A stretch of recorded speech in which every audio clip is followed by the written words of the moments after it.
Welcome to this episode of Plugged into Christ. With me today, returning is my special guest, Dr. Ken Hovind from Dinosaur Adventureland, located in Lenox, Alabama. Dr. Hovind is an evangelist and an early creation science believer. He firmly believes that the theory of evolution is not only a lie, but is paid for by the government to be taught in public schools and colleges, of which Dr. Hovind wants the evolution out of the real science textbooks. He believes that it's not only a religion, but it's also the dumbest theory ever. Dr. Hovind has participated in nearly 400 debates with evolutionary scientists, skeptics, and atheists. Dr. Hovind has spoken on early creation story in public schools, churches, colleges, and universities. Welcome, Dr. Hovind, back to the Plugged into Christ podcast. Just so you know, Dr. Hovind, that the podcast that you did last year with me is the second most in downloads, right behind Dr. David Gray's archaeologist. As I said on your show on Rumble, I'm reading The Genesis Flood by John C. Whitcomb and Henry Morse. So let's talk about a couple of theories which are incorrect that propagate the fake and silly evolutionary theory. The first is in chapter 4, of which Whitcomb and Morse covers Cuvier's multiple catastrophism. Now, this theory was made up by George Cuvier, 1796 to 1832, and he claims that there were multiple floods to help shape the major philosopher's strata of the earth, separated by immense periods. Tell me, Dr. Hovind, do you believe that this theory was one of those which was the impetus for the denial of God in the Bible, and that led to permeating ideas of atheism of later people like Nietzsche, Darwin, Hume, Freud, and others of the late 19th century?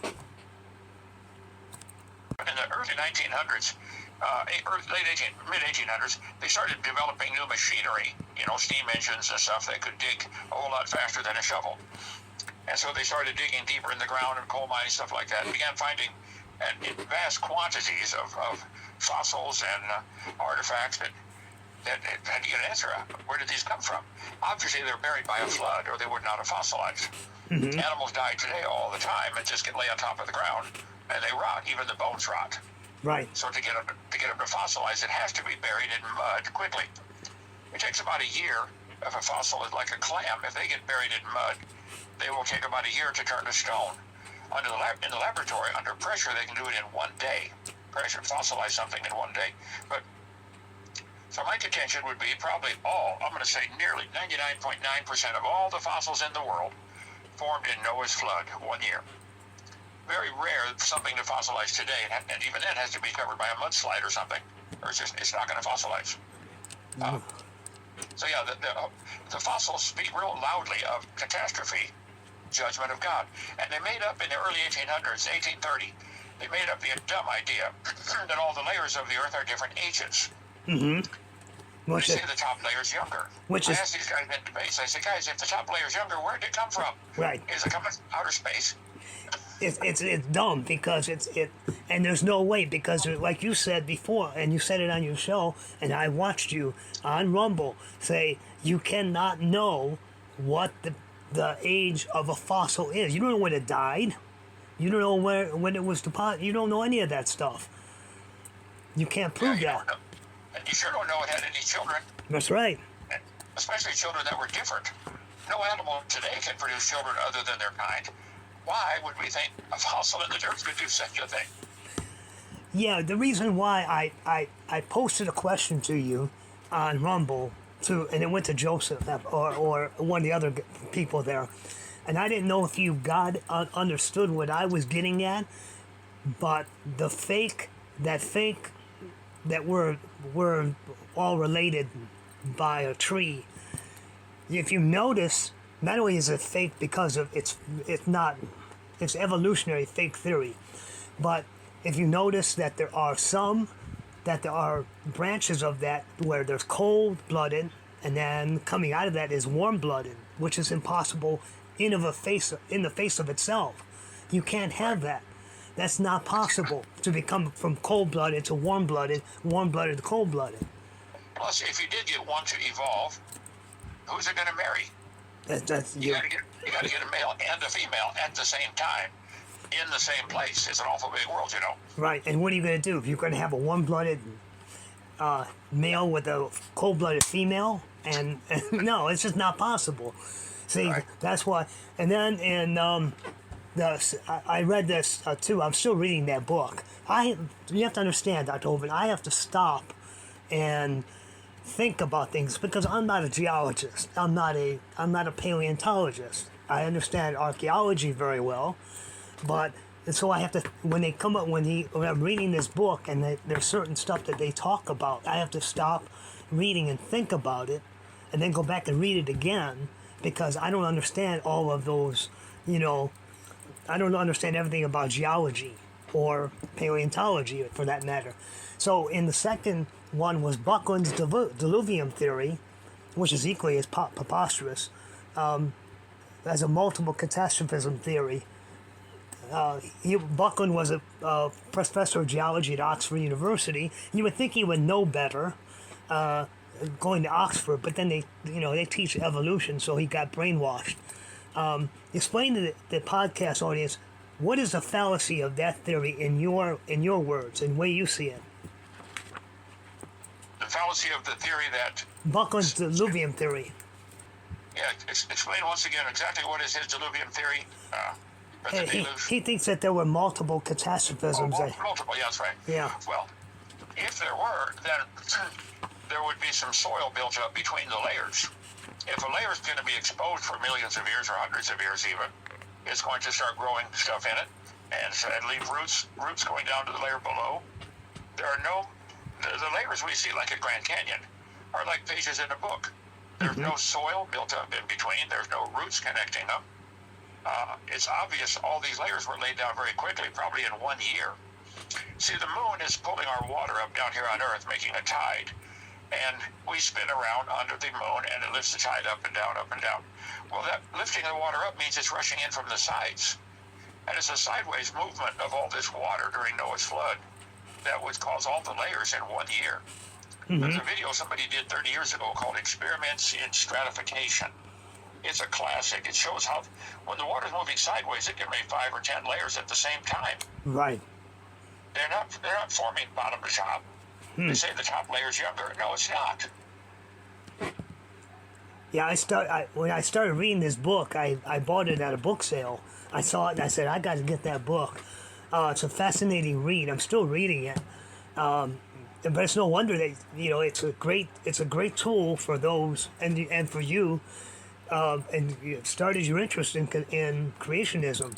I'm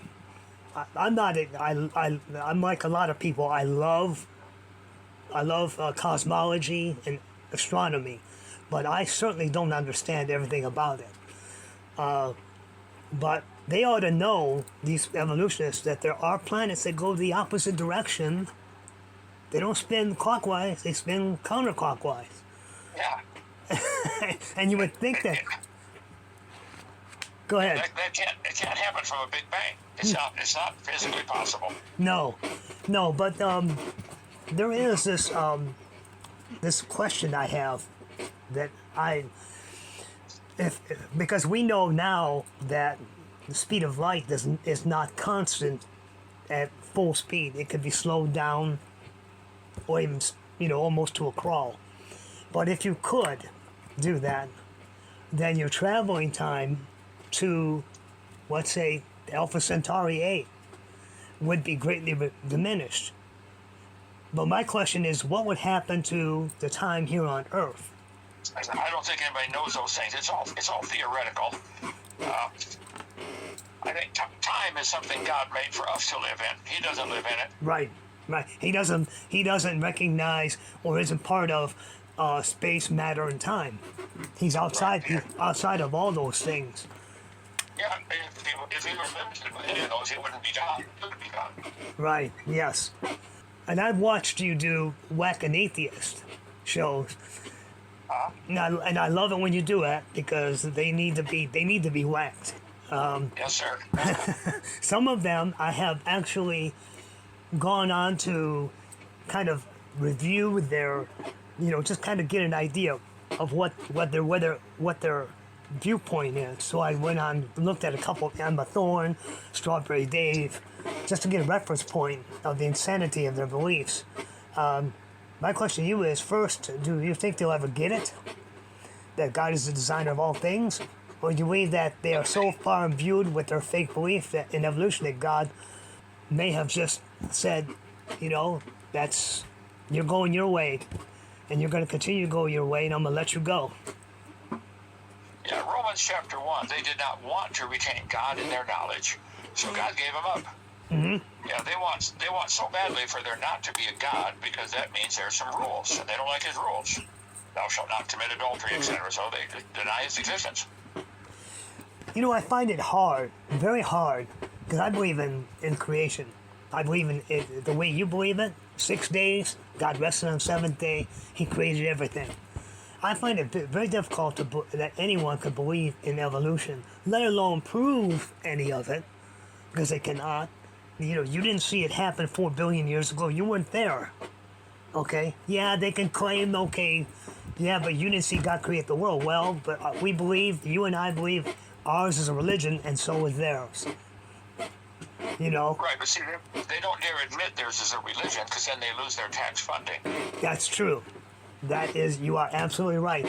And how many professors would lose their tenureship of their university or college if they went that direction?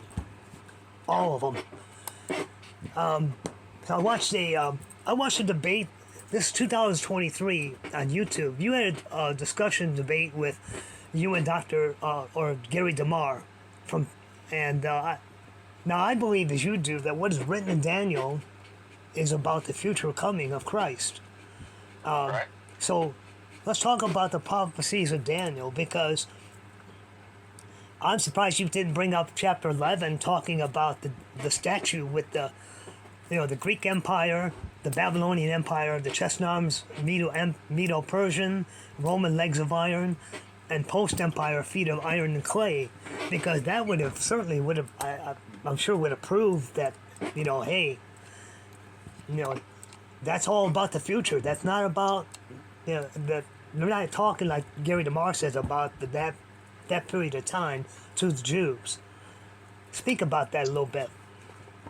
Yeah, when I do my show, I do 11 shows a week on. They're all listed on drdino.com. Right behind me is a huge chart that I made about the end times, what's coming. It's called What on Earth is About to Happen. I have a smaller version of that chart. I'm holding it in my hand for $10 on drdino.com. On the back of that, I give all the verses from Daniel, including chapter 11, which you're referring to, about what the Bible teaches about the future, what's going to happen next, about the tribulation, the rapture, the wrath of God, etc. And so, yeah, it says there's going to come a king at the end of time. Daniel chapter 11, he's going to exalt himself. Chapter 11, verse 38. Daniel, if you're going to study the future, you got to start with Daniel. And then when you're done, when Daniel got done writing, he said at the end of his book, he said, Lord, I don't understand what I just wrote. And God said, I'm paraphrasing here, God said, you don't need it, don't worry about it, put the pen down. Somebody else will finish this later. And that was the Apostle John. 600 years later, John finished it on the Isle of Patmos. It's only God could write a book like that. Right, you're right, and isn't there also some prophetic stuff in Ezekiel as well? Oh yeah, Isaiah, Ezekiel, 1 Thessalonians, is all through the Bible. The Bible talks about the day of the Lord. And you got to be careful. Be sure to get a King James Bible, nothing else. The day of Christ is the day of the rapture. The day of the Lord is 1,000 years long. Right, exactly. Yes, I have many King James versions of the Bible. I don't use anything else. I do use Strong's Concordance though, because if I need to look something up that from a word, or whether it's in Hebrew or in Greek, then I could. Of course, I am Greek. I can understand a lot of that. A lot of the Greek from the New Testament. But I'm surprised that Gary DeMar is thinks like that, because if you look at Isaiah 53, that's about Christ. That's about that he went to the cross and sacrificed for us. And that's futuristic. That's not, that's not here and now for the Jews. It certainly could never be. Do you believe, and I know you believe in of course, the traditional creationism as I do. I don't see how anybody can millions of years in between day 1, day 2, day 3, day 4. I think that's absolutely ludicrous. Don't you agree? Oh, absolutely, yeah. Well, because God made the trees on day 3. He made the sun on day 4. Well, how long are the plants going to live with no sun? Then he made the insects and the birds, and they pollinate the plants. They're made on day 5 and 6. It has to be 24-hour days. Plus, later, Jesus said the creation of Adam was the beginning. Well, that settles it. Right. The Bible said nothing died until Adam sinned. That settles it again. In the Ten Commandments, God said he made everything in 6 days. It can't be more clear. It's Exodus 20 and Exodus 31. So some people are so desperate to try to compromise the Bible with what they think is modern science. And that's the problem. If the Bible's perfect, if somebody claims to be a scientist and they disagree with the Bible, he's wrong. Mm-hmm. Yeah, stop trying to infuse the evolutionary theory into the Bible, or even any theory like that, to make it look like as if, okay, well, this goes, this, I believe in the Bible, but I believe this too, which is fake. Just leave that kind of stuff out of it, and trust the Bible, because that's what you need to do. God has made a complete word, a complete Bible. That's His word. And I've heard people say, I'm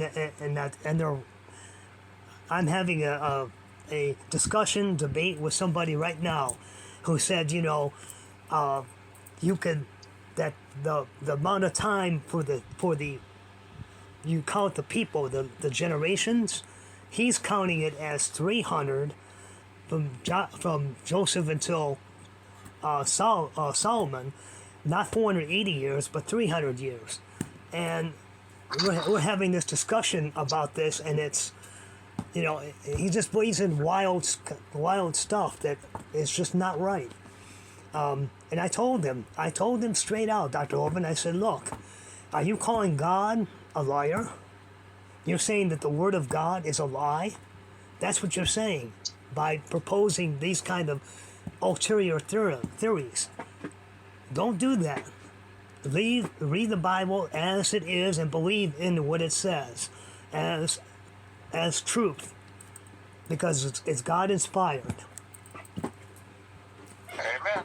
That's why I put him against Jesus. Don't argue with me. Argue with Jesus. Here's what he said. Yeah, that's right. This is what it says. Oh no, and another one was from this man he's a doctor. He said, well, people wrote the Old Testament. I said they were inspired by God to write what they wrote. They were told what to write, and you can't argue with that. That's God inspired. The Holy Spirit came upon them to write these things. Now, you do believe, like I do, that the first 2 chapters of Genesis were written by God. They had to be. Who else would know?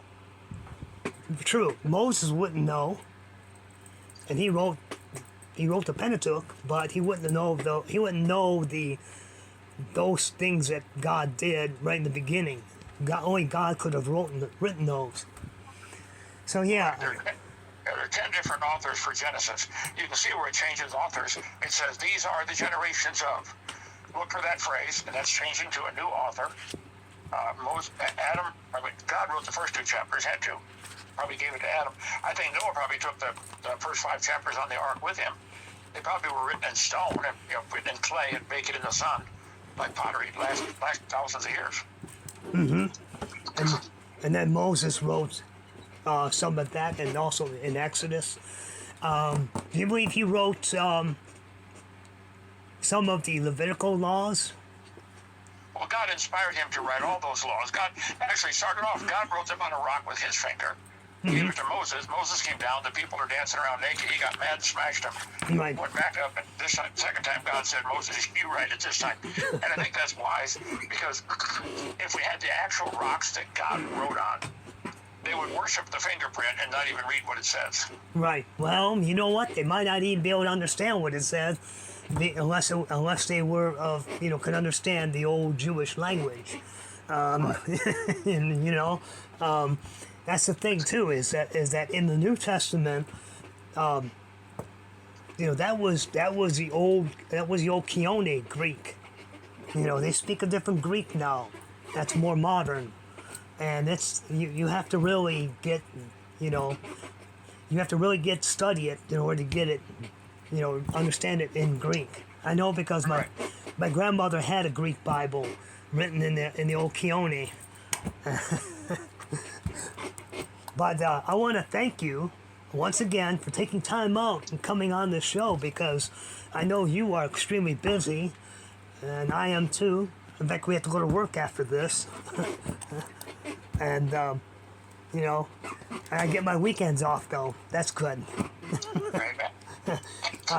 Well, thank you for coming on board, and God bless you, and God bless your ministry.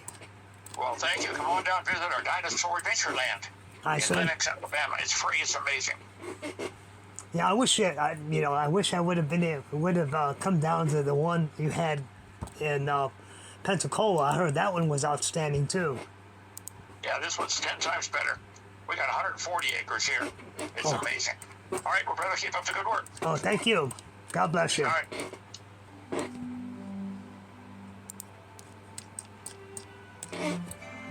This concludes today's podcast. I want to personally thank Dr. Ken Hovind for coming on this podcast today. I also want to thank you, my listeners, and those who download in the U.S. and all over the world. Please take the time to tell others and spread the word about this podcast. Join us in prayer for Christians in foreign countries all over the world who work for Voice of the Martyrs.